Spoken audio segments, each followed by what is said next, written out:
आज के लेक्चर में हम स्टार्ट कर रहे हैं रिफ्लेक्शन ऑफ लाइट।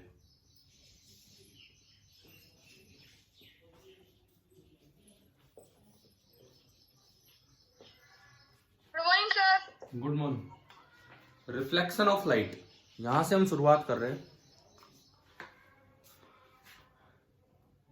मान लो कोई भी एक हाईली पॉलिश्ड सरफेस है,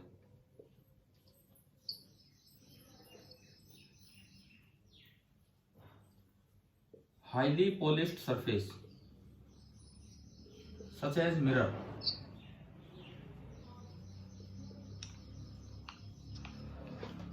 तो होता क्या है कि अगर लाइट उस पे आके टकराई है, लाइट वेव, लाइट रे इस पे आके टकराई है, तो ये रिफ्लेक्ट होके इसी मीडियम में रह जाती है, आगे नहीं जा पाती है।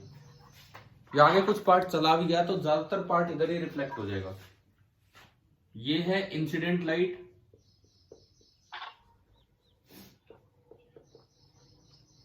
और ये है reflected light. Most of the light reflect हो जाती है अगर हाईली पॉलिश सरफेस है तो। मतलब क्या, देखिए यहां कोई ऑब्जेक्ट रखा है, यहां कोई ऑब्जेक्ट रखा है, यहां मिरर लगा है, आप यहां खड़े हो, ये मिरर है, ये ऑब्जेक्ट है, आप यहां खड़े हो। मिरर को हम ऐसे दिखा देते हैं, दूसरी साइड बैक साइड को भी। आप बताओ, आपको मिरर के अंदर ही ऑब्जेक्ट नजर आ जाएगा कि नहीं? अगर मैं मिरर में देख रहा हूं तो क्या मुझे यहाँ रखा हुआ ऑब्जेक्ट दिखेगा कि नहीं? मिरर में दिखेगा, बिल्कुल दिखेगा। क्यों दिखेगा? क्योंकि उस ऑब्जेक्ट से आने वाली रे रिफ्लेक्ट होकर हमारी आंख में आ गई। तो अगर मैं यहां बैठा होता तो भी मुझे ऑब्जेक्ट दिखता डायरेक्ट, यहां बैठा होता तो डायरेक्ट दिखता, यहां हूं तो रिफ्लेक्ट होके दिख रहा है। तो ये कारण है। आप न्यूज़पेपर पढ़ रहे हो, मान लो अपनी किताब पढ़ रहे हो, क्या उसमें आपको अपनी शक्ल दिखती है? No sir. No sir. तो वहां क्यों नहीं होता रिफ्लेक्शन? सर एब्जॉर्ब कर लेती है ना, रिफ्लेक्शन वहां भी होता है, लेकिन ये रेगुलर रिफ्लेक्शन है, वो इररेगुलर और डिफ्यूज रिफ्लेक्शन है। अभी हम लॉज ऑफ रिफ्लेक्शन पढ़ के आएंगे उस चीज पे कि न्यूज़पेपर से हमारी इमेज हम क्यों नहीं देख पा रहे, रिफ्लेक्शन होने के बावजूद क्यों नहीं देख पा रहे, उस चीज पे चलेंगे। तो हम स्टार्ट करते हैं लॉज ऑफ रिफ्लेक्शन, जो मुझे लगता है कि छोटी क्लासेज में भी पढ़ाया जा चुका होता है। लॉज ऑफ रिफ्लेक्शन देखिए,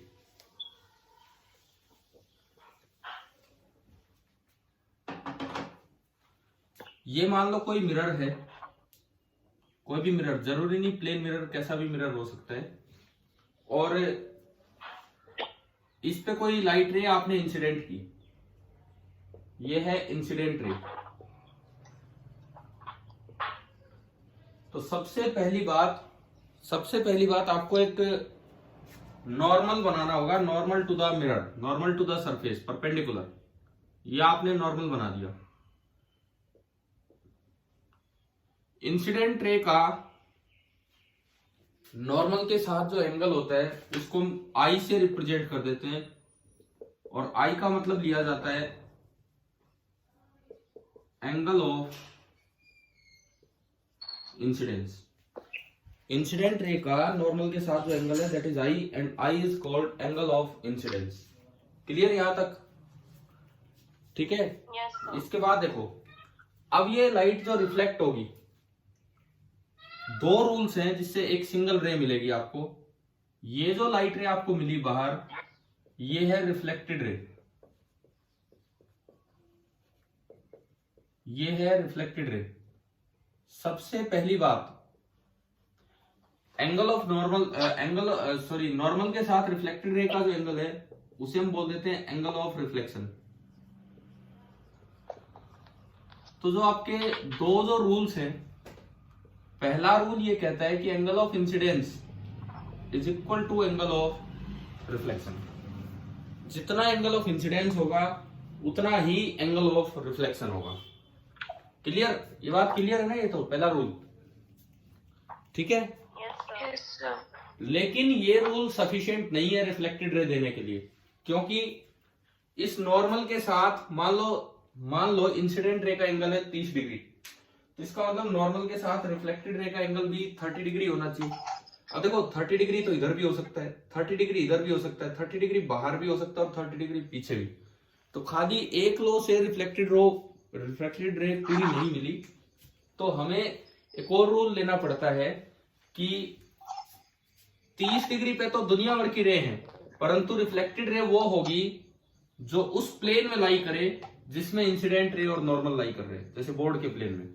तो जो दूसरा हमारा रूल है वो है इंसिडेंट रे, नॉर्मल मतलब ये, and reflected ray, they all lie in same plane.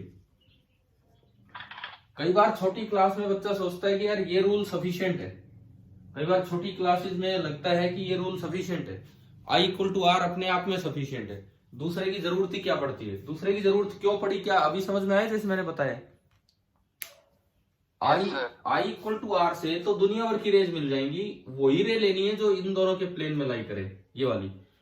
अच्छा, खाली ये रूल भी इनसफिशिएंट है। दूसरा, खाली ये रूल क्यों इनसफिशिएंट है, अगर मैं कहूं कि रिफ्लेक्टेड रे इसी प्लेन में लाई करेगी, तो देखो इंसिडेंट रे और नॉर्मल का प्लेन ये है, बोर्ड वाला प्लेन, तो इसमें तो रिफ्लेक्टेड रे यहां भी हो सकती है, यहां भी हो सकती है, यहां भी हो सकती है, ऊपर भी हो सकती है, मतलब इस प्लेन में तो दुनिया भर की रिफ्लेक्टेड रे हो सकती है।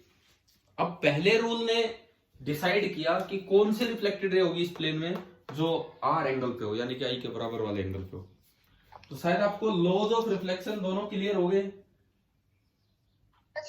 ठीक है। एक कंडीशन ये याद रखना, these are applicable to all surfaces, these are applicable to all reflecting surfaces. ये जो रूल्स है ये हर एक रिफ्लेक्टिंग, चाहे वो प्लेन हो, चाहे कर्व हो, चाहे पीएम हो, चाहे सीएम हो। पीएम सीएम का मतलब समझ गए यहां पे, पीएम मतलब यहां पे क्या होगा, प्लेन मिरर, और सीएम मतलब कर्व मिरर। तो मतलब दोनों के लिए, हर तरह की चीज के लिए ये वैलिड है। अगर मान लो ये कर्व मिरर होता, अगर ये कर्व मिरर होता, इस तरह का कोई होता, जैसे मान लो ये है, इस टाइप का मिरर है, तो ये अंदर से पॉलिश्ड है। अब भी नॉर्मल इस जगह कैसे बनेगा, अगर प्लेन होता तो आप परपेंडिकुलर डाल देते, वैसे यहां अगर नॉर्मल बनाना हो तो तरीका ये होता है कि आप सबसे पहले एक टेंजेंट डालिए और टेंजेंट पे नॉर्मल लगा दीजिए, या फिर उस पॉइंट को इसके सेंटर से ज्वाइन कीजिए और उस लाइन को आगे बढ़ा दीजिए, ये नॉर्मल का काम करता है। लेकिन रूल बिल्कुल सेम है, चाहे प्लेन सरफेस हो चाहे कर्व सरफेस हो। अभी ये बताओ कि लॉज ऑफ रिफ्लेक्शन आ गए समझ में, ठीक है। Yes sir. अब बात करते हैं कि ये इमेज किस तरह की हो रही है, थोड़ा इसके बारे में देखते हैं कि इमेज क्या है, कैसी नहीं है। सपोज सबसे पहले मैं ले रहा हूं रिफ्लेक्शन बाय प्लेन मिरर।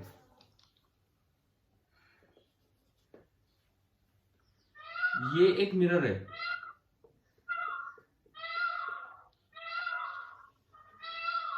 और ये नॉर्मल मैंने बना दिया जहां भी इंसिडेंट रे आ रही है। सपोज ये रे इंसिडेंट हुई यहां आके, ये कोई ऑब्जेक्ट था,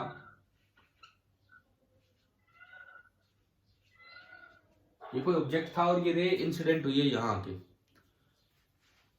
अब देखो इसमें ये एंगल ऑफ इंसिडेंस है, तो इमेज कहां बनेगी मुझे ये बताओ। जैसे मैं यहां खड़ा हूं, ये ऑब्जर्वर है,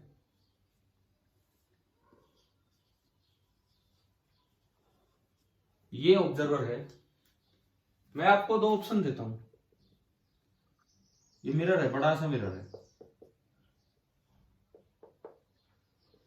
भाई। एक ऑप्शन इमेज यहां नजर आएगी और एक ऑप्शन इमेज ऊपर नजर आएगी। बताओ इमेज ऊपर नजर आएगी कि नीचे नजर आएगी? ऊपर। हाँ जी, इमेज कहां नजर आनी है? ऊपर।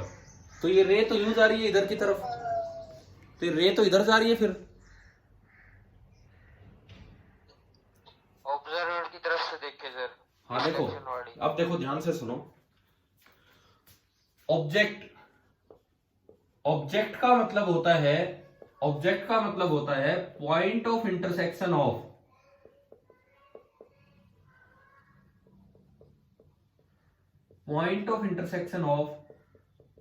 Incident raise. Point of intersection of incident raise, इसे हम बोल देते हैं ऑब्जेक्ट। अब मैं बात करूं इमेज का मतलब होता है पॉइंट ऑफ इंटरसेक्शन ऑफ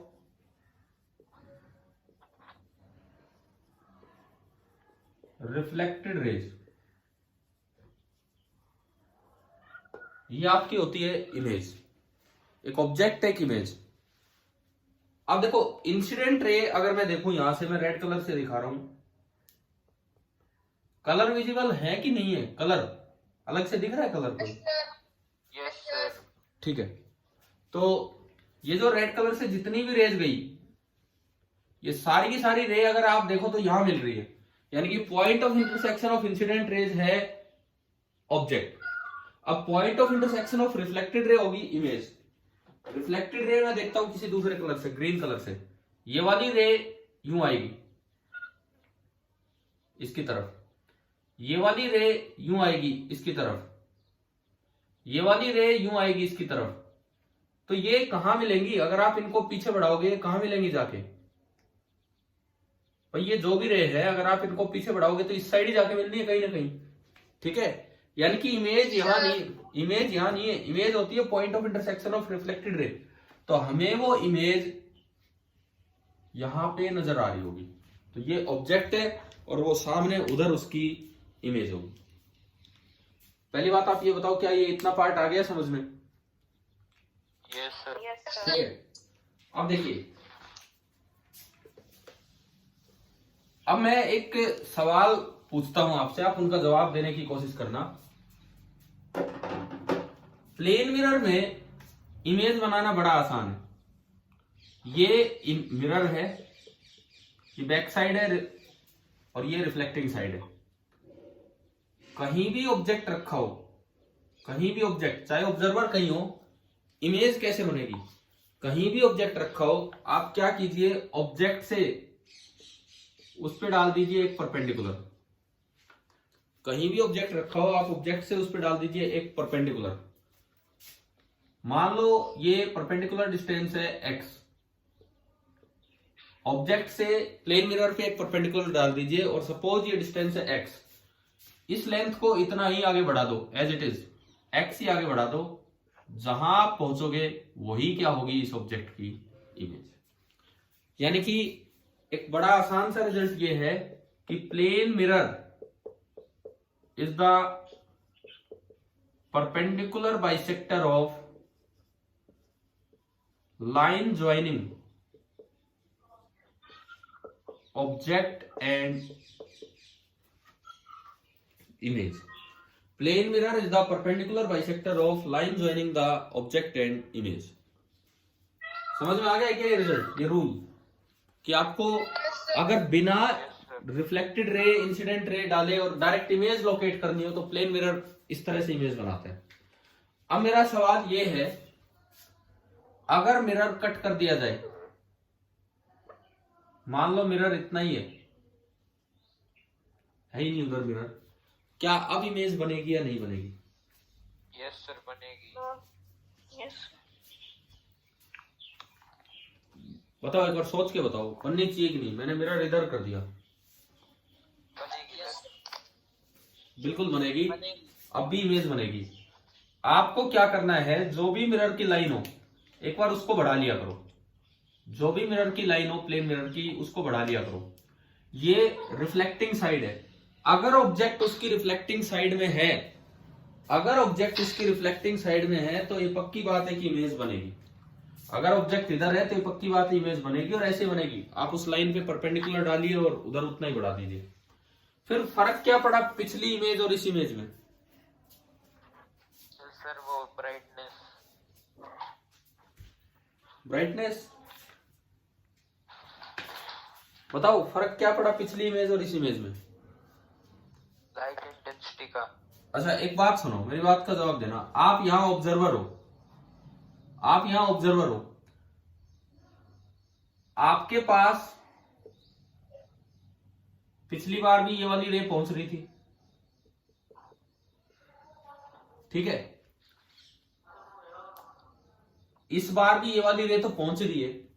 इस हिस्से से जो रे थी, इस हिस्से से जो रे थी वो तो कहीं और ही जा रही थी, वो तो कहीं और ही जा रही थी। आपके पास तो वो रे नहीं आई है। देखो ध्यान से सुनिए, अगर यहां मिरर होता, अगर यहां मिरर होता तो एक बार तरीका देखें। ये रेड कलर वाला जो डॉट मैंने दिखाया, सपोज ये मिरर है।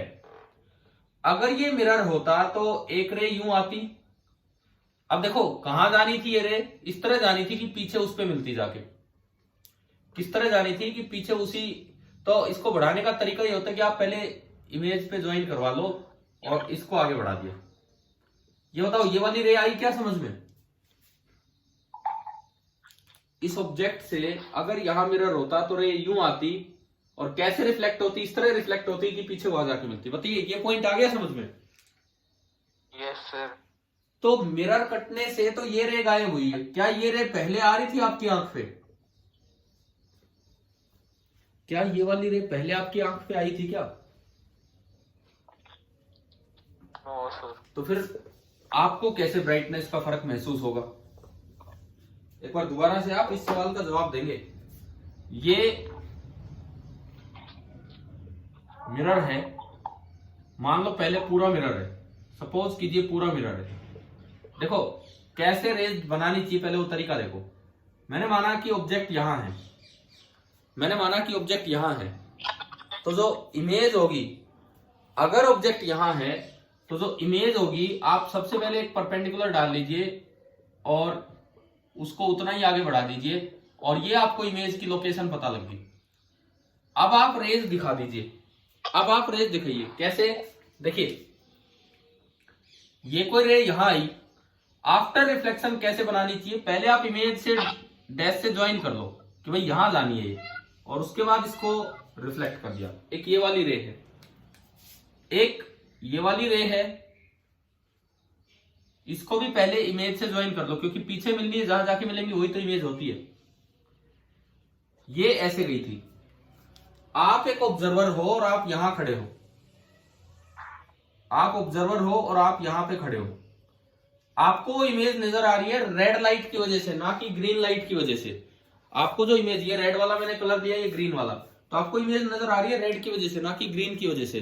तो आप यूं बताओ, अगर मैं ऊपर वाले हिस्से को कट भी कर दूं तो जो लाइट आपकी आंख पे पहले नहीं आ रही थी वो अब भी नहीं आ रही है, तो आपको क्या फर्क लगेगा इंटेंसिटी का? क्यों लगेगा? कोई लॉजिक तो हो इसके पीछे।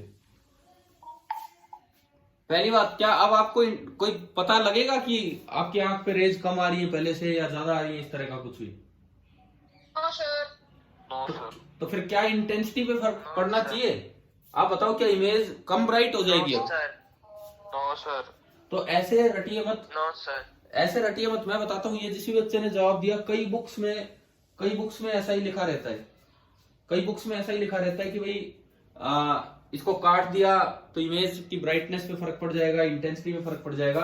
अब मैं आपके लिए होमवर्क छोड़ रहा हूं कि वो किस कंटेक्स्ट में बात लिख देते हैं, क्यों लिख देते हैं वो ये बात, और सही बात क्या है। आपको इस पे थोड़ा विचार करना है कि भाई मिरर कट करने से क्या इमेज की इंटेंसिटी पे फर्क पड़ेगा या नहीं पड़ेगा। ठीक है, क्लियर है? पॉइंट आ गया समझ में आपको? Yes, ये क्वेश्चन मेरा ये है, does the cutting of a mirror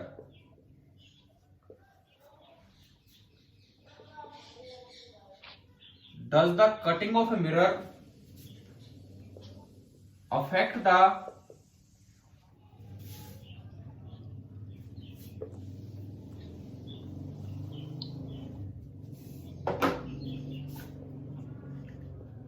brightness of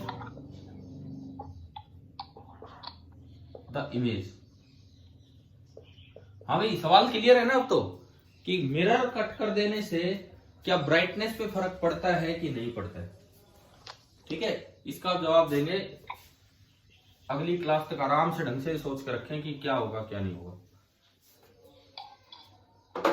अच्छा, इसके बाद देखो, अब एक टर्म होती है फील्ड ऑफ व्यू,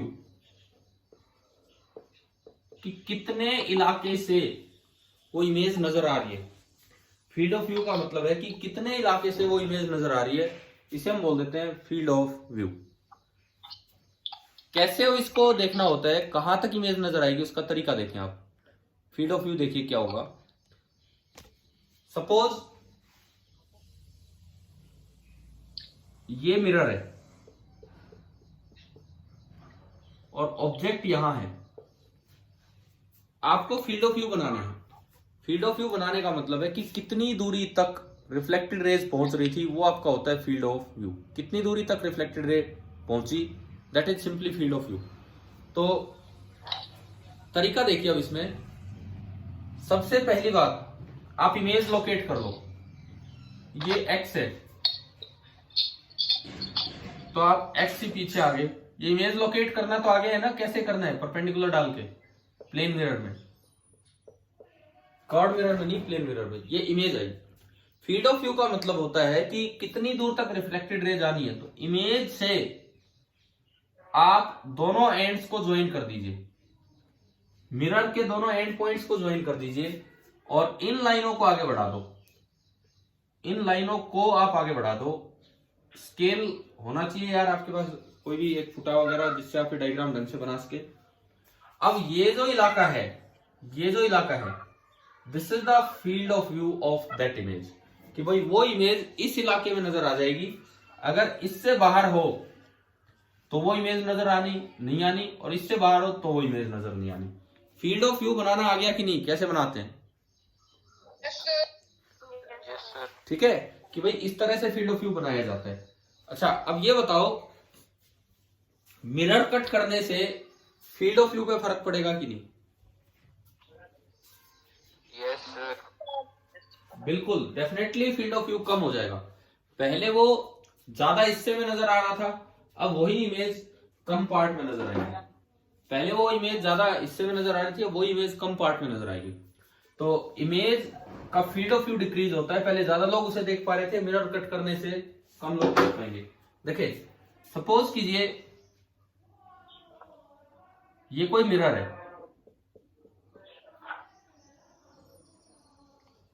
ऑब्जेक्ट यहां रखा हुआ है। पीछे अगर ऑब्जेक्ट रखा होगा तो कोई मतलब ही नहीं है। ऑब्जेक्ट यहां रखा हुआ है, सपोज कीजिए एल लेंथ पे, और ये एक रोड है,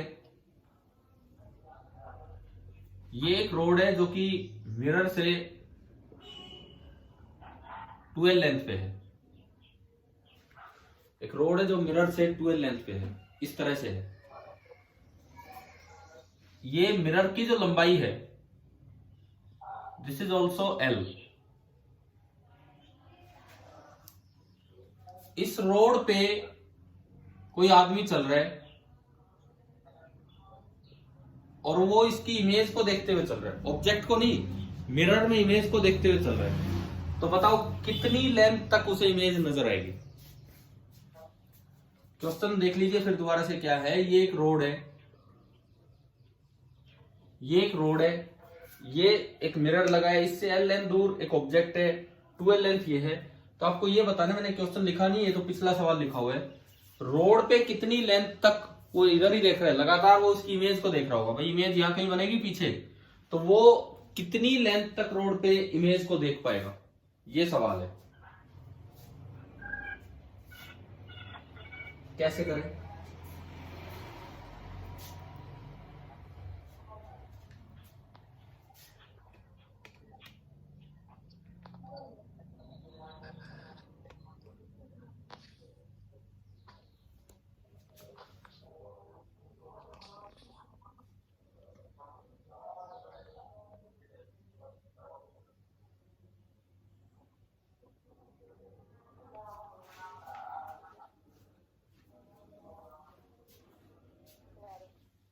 हाँ भाई बताओ कैसे करें।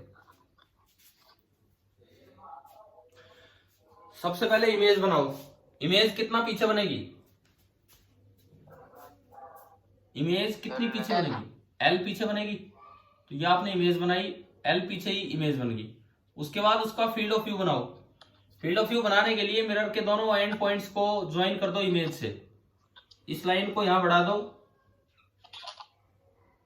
और इस लाइन को यहां बढ़ा दो, यानी कि ये लेंथ आपको कैलकुलेट करनी है। क्वेश्चन में हमसे ये डिस्टेंस पूछी है S.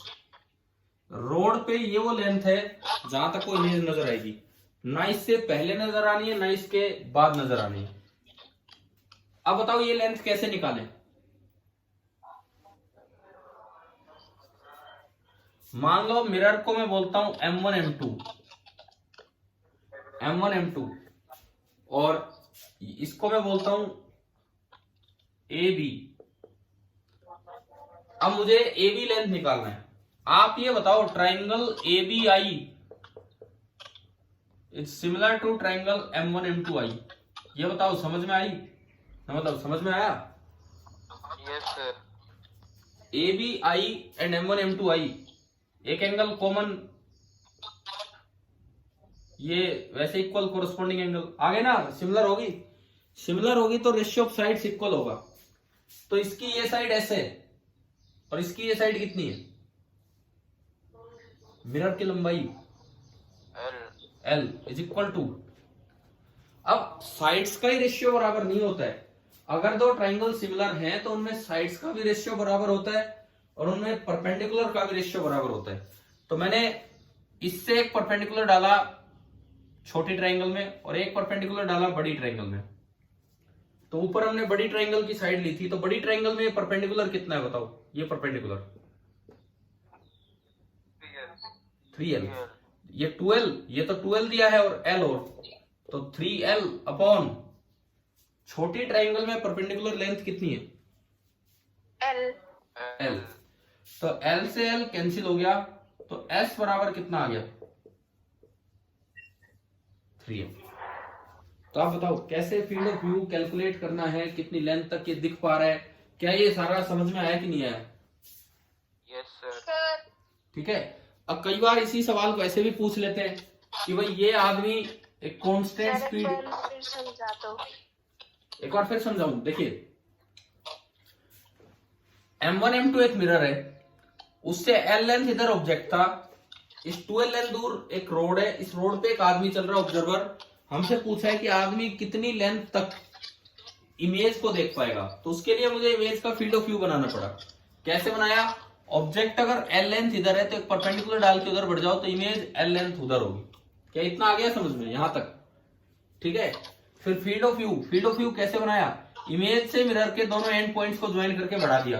This is the field of view of image, कि ये इमेज, ये जो इमेज है इस रोड पे इतनी दूर तक दिखेगी, ये जो इमेज है इस रोड पे इतनी दूर तक दिखेगी। This is the field of view. Clear? उसके बाद देखिए फील्ड ऑफ व्यू होने के बाद फिर आपने क्या किया, एक ट्राइंगल, मुझे एस निकालना है, ये एस कितनी दूर तक, एक ट्राइंगल M1 M2I है और एक ट्राइंगल ABI है, दोनों सिमिलर है। क्या ये बात समझ में आ रही है? यहां से ट्राइंगल्स को देख के अगर सिमिलर है तो साइड्स का और परपेंडिकुलर का रेशियो इक्वल होता है। तो साइड्स, इसकी एक बड़ी साइड है S, तो उसकी ये साइड है L, तो S/L इज इक्वल टू, बड़ी ट्राइंगल में परपेंडिकुलर देखो कितना बन रहा है, L तो ये है और ये 2L क्वेश्चन में दिया है, तो पूरा कितना हो गया 3L, और छोटी ट्राइंगल में परपेंडिकुलर है L से L कट गया और ये S बराबर आ गया 3L। अभी बताओ क्या क्लियर हुआ कि नहीं?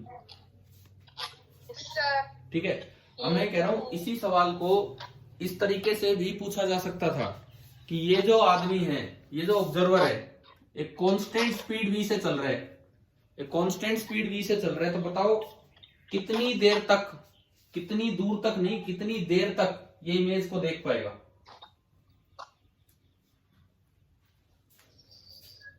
बताओ। अगर 3L/v, अगर ये कांस्टेंट स्पीड से चलता है तो ये 3L/v टाइम तक इस इमेज को देख पा रहा होगा यहाँ पे। क्या ये बात आ गई कि नहीं समझ में? फील्ड ऑफ व्यू से रिलेटेड ये क्वेश्चन, ठीक है। एक क्वेश्चन मैंने अभी तक मिटाया नहीं है ताकि आपको ध्यान रहे कि आपको अगली क्लास में इसका जवाब देना है।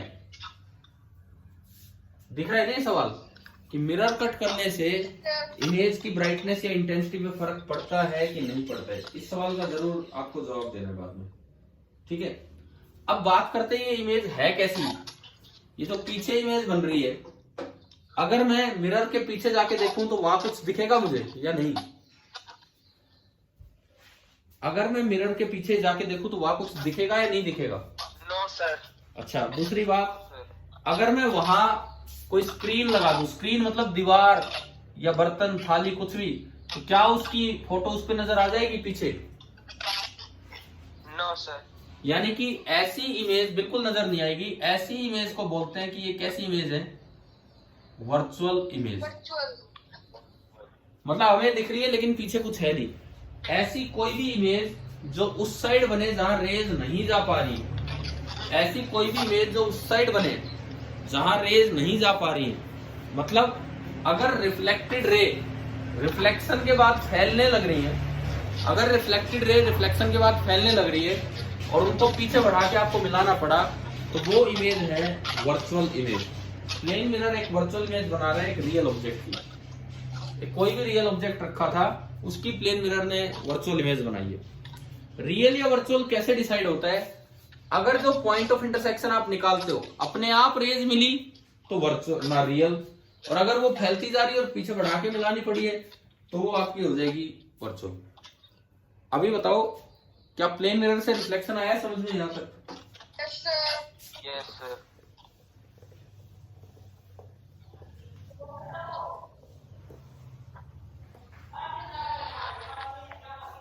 इसके बाद देखिए एक दो वर्ड्स हैं जैसे डेविएशन इन रिफ्लेक्शन।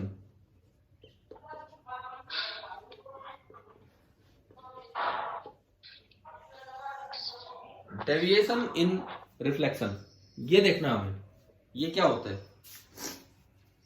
पहले मैं एक बार ये देखता हूं कि पार्टिसिपेंट्स कितने हैं। 42, ठीक है। अरे इसमें F1 के भी बच्चे हैं क्या?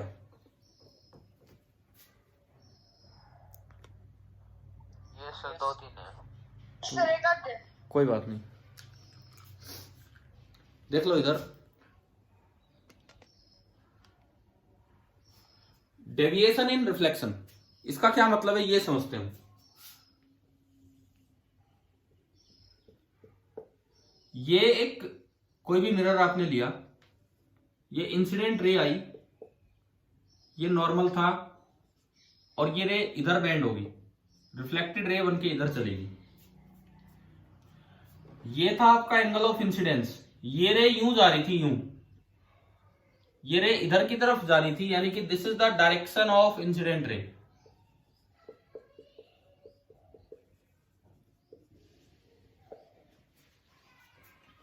और ये बैंड हो गई है किसी डायरेक्शन में, कितना मुड़ी, this is known as deviation. This is deviation. आप अब ये नहीं कह सकते उधर से मुड़ी है इधर से मुड़ी, तो आप इसको भी डेविएशन बोल सकते हो। डेविएशन 1, डेविएशन 2, दोनों ही डेविएशन है। एक छोटा है एक बड़ा है, क्लॉकवाइज एक एंटी क्लॉकवाइज है। यानी कि आप डेविएशन का आंसर एक नहीं होता, दो आंसर होंगे किसी भी केस में। तो अगर मैं यहां डेविएशन लिखूं Δ1 और Δ2, कुछ भी आप लिख सकते हैं। अब Δ1 की वैल्यू देखो कितनी होगी, ये I तो ये R, और R बराबर होता है I, तो ये पूरा 2I हो गया ऊपर ऊपर, ऊपर ऊपर पूरा 2I, और ये पूरा 180 डिग्री। तो ये बताओ Δ1 कितना बचा? 180 माइनस 2I, लेकिन जब वैल्यू नहीं पता तो रेडियन में लिखना चाहिए, तो पाई माइनस 2I रेडियन। तो Δ1 तो आपका हो गया पाई माइनस 2I। या फिर इसी डेविएशन को, अब ये जो पाई माइनस 2I है ये तो एंटी क्लॉकवाइज फॉर्म में दिख रहा है, इसी डेविएशन को हम कितना लिख सकते हैं दूसरे तरीके से बताओ? Pi plus 2I। हाँ, पूरा जो एंगल है वो 2π है, पूरा एंगल है 2π, 2π में से ये घटाओगे 2π माइनस पाई माइनस 2I, तो 2π माइनस पाई प्लस 2I हो जाएगा। यानी कि ये जो Δ2 बनना है this is pi plus 2I। तो इसी एंगल को हम लिख सकते हैं pi plus 2I clockwise. Depend करता है क्वेश्चन में ऑप्शन कौन से, तो आपको देखने चाहिए, पता लगे कि आप इसको बस ढूंढ रहे हैं, है नहीं, नन ऑफ दिस टिक करिए, और ये एक ऑप्शन दे रखा था। तो दोनों का ध्यान हमें रखना चाहिए कि कौन सा एंगल हमें as an angle of deviation बताना है। डेविएशन क्या होता है, रिफ्लेक्शन में आ गया समझ में, ठीक है। अब दो बड़े स्पेशल केस हैं, एक को बोलते हैं नॉर्मल इंसिडेंस,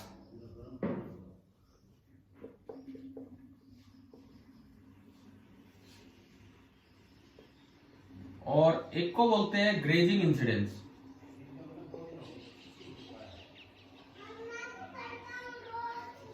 एक नॉर्मल इंसिडेंस, एक ग्रेजिंग इंसिडेंस। नॉर्मल इंसिडेंस का मतलब होता है कि एंगल ऑफ इंसिडेंस 0 डिग्री, बिल्कुल नॉर्मली आके रे टकराए, वो है नॉर्मल इंसिडेंस। और ग्रेजिंग इंसिडेंस का मतलब होता है angle of incidence nearly 90 degree है, जिसको आप लिखेंगे π/2। एक नॉर्मल इंसिडेंस, एक ग्रेजिंग इंसिडेंस। आप बताओ नॉर्मल इंसिडेंस में डेविएशन कितना होगा?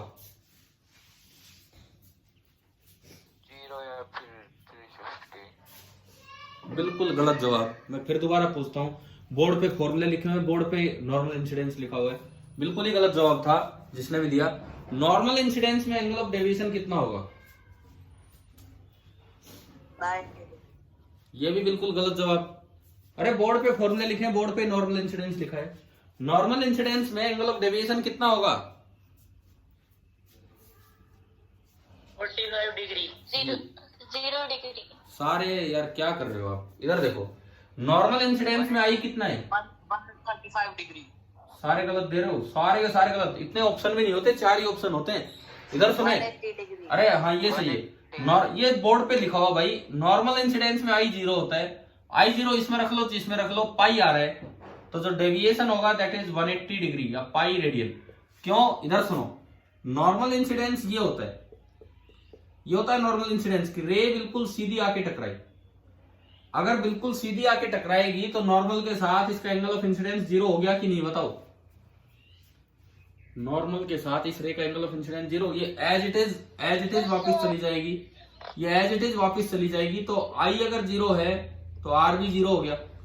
और देखो कितना मुड़ी, ये रे इधर जाना चाह रही थी, ये रे इधर जाना चाह रही थी। अब चाहे तो आप इसको इधर से मोड़ के देख लो, ये भी 180 डिग्री है, और चाहे आप इसको इधर से मुड़ा के दिखा दो, ये भी 180 डिग्री है। तो चाहे Δ1 निकालो चाहे Δ2, दोनों आए 180 डिग्री। तो नॉर्मल इंसिडेंस में आप क्यों गलत जवाब क्यों दे रहे थे इतने ज्यादा? क्या ये समझ में आ गया कि नहीं, कैसे निकालना होता है angle of deviation? Yes sir.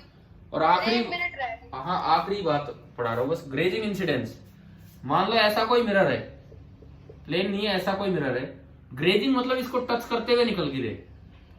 तो नॉर्मल आपने बनाया, ये नॉर्मल है, ये नॉर्मल है, तो ये एंगल लगभग 90, तो ये रे एज इट इज आगे बढ़ जाएगी, एज इट इज ये 90, ये भी 90, तो ये मुड़ी ही नहीं, तो डेविएशन कितना आना चाहिए? 0। आप इसमें रखो π/2, इसमें रखो π/2, 2 से 2 कैंसिल, माइनस, ये डेविएशन 0 आएगा। इससे 2π, इसमें π/2 रखोगे तो 2π हो जाएगा। 0 या 2π एक ही बात होती है। चलो अब ये बताओ, प्लेन मिरर से रिफ्लेक्शन आ गया समझ में? Yes sir. ठीक है। और एक क्वेश्चन हमने दिया है, वो आप अपना आंसर रखना कि भाई क्या आंसर आता है, कल की क्लास में डिस्कस करते हैं। ठीक है, थैंक यू। रोज हमारा टाइम यही रहा करेगा बस।